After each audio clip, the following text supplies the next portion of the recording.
Good day friends, welcome back to my channel. I hope you are all doing good and I also hope आप tense की series देख रहे होंगे।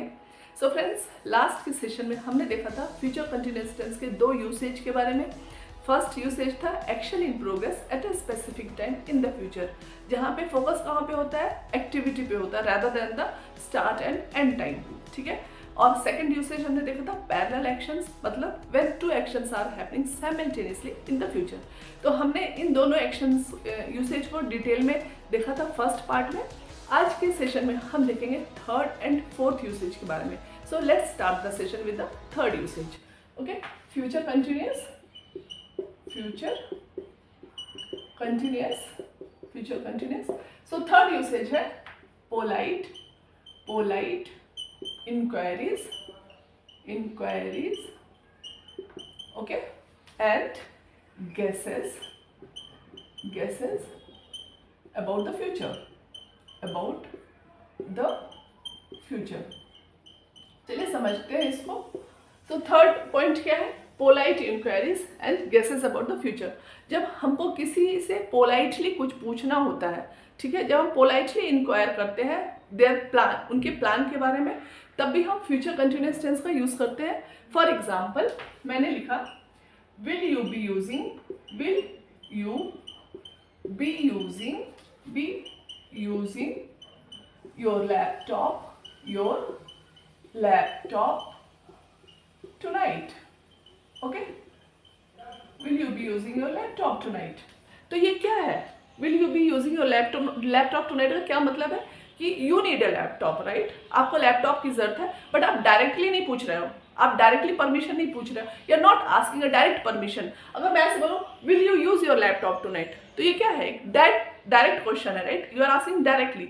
But अगर हमको politely पूछना है in a informal way, in a soft way, okay, indirect way में जब हमको पूछना है पोलाइटली, ओके, हमको अगर उनके प्लान के बारे में जानना है, if we have to find out politely someone's plan, okay, so how we will say will you be using your laptop tonight, okay. So ये मोर इनडायरेक्ट वे है, मोर सॉफ्टर वे है, ओके।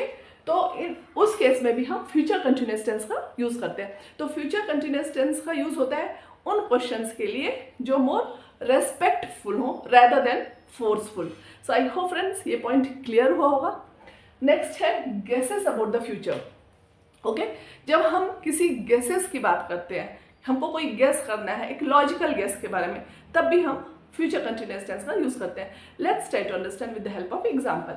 मैंने लिखा don't call him, don't call him at 11 PM, okay, don't call him at 11 PM, he will be sleeping, okay, he will be sleeping।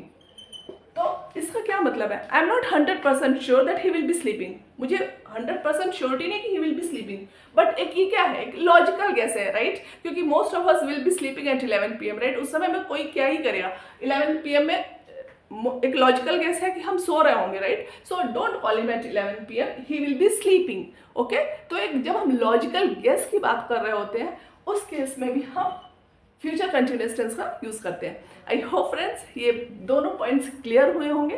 सो हमारा fourth point, ये हमारा third point था, ठीक है। तो हमारा फोर्थ पॉइंट है focus on, focus on, focus on duration, okay, focus on duration and continuity, continuity, continuity, okay.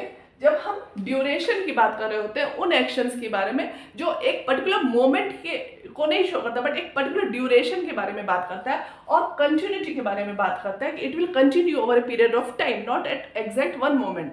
सो उन केसेस में भी हम फ्यूचर कंटिन्यूअस टेंस का यूज करते हैं। फॉर एग्जाम्पल मैंने लिखा in December, in December, in December I will be preparing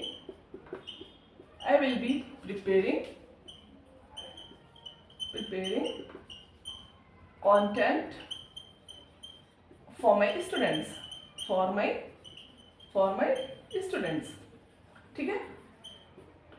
in December I will B preparing content for my students. तो इन डिसम्बर क्या है, एक ये पर्टिकुलर मोमेंट को नहीं शो कर रहा है, ये पर्टिकुलर मोमेंट में मैं ये काम नहीं कर रही, एक पर्टिकुलर स्पेसिफिक टाइम की बात हो रही है, एक पर्टिकुलर ड्यूरेशन की बात हो रही है। तो जब हम पर्टिकुलर ड्यूरेशन की बात कर रहे होते हैं, सिर्फ एक मोमेंट की बात नहीं कर रहे होते। आई विल बी प्रिपेयरिंग क्या है, I will be continuing this activity, ये activity it will be continuing for over period of time, ठीक है। तो जब हम ड्यूरेशन की बात कर रहे होते हैं और एक कंटिन्यूटी की बात कर रहे होते हैं कि it will continue over period of time, तो उस केस में भी हम फ्यूचर कंटिन्यूअस टेंस का यूज करते हैं। सो आई होप फ्रेंड्स अभी आपको थोड़ा तो समझ में आने लगा होगा कि फ्यूचर कंटिन्यूअस टेंस का यूज़ कैसे होता है। हमने 4 यूसेज देखे। फर्स्ट था action in progress at a specific time in future, second था पैरेलल एक्शंस, थर्ड है polite inquiries and guesses about the future, and fourth था focus on duration and continuity. So I hope friends अभी आपको थोड़ा सा समझ में आया होगा कि फ्यूचर कंटिन्यूअस टेंस का यूज़ कैसे होता है, किन सिचुएशंस में होता है। सो नेक्स्ट सेशन में हम समझेंगे इसके स्ट्रक्चर के बारे में कि ये इसका स्ट्रक्चर कैसे होता है पॉजिटिव सेंटेंसेस में। So as I always say friends कि अगर आपको मेरे सेशंस थोड़े भी इन्फॉर्मेटिव लगते हैं तो लाइक शेयर एंड कमेंट ज़रूर करिएगा। अगर चैनल पे नया हो तो सब्सक्राइब कीजिएगा।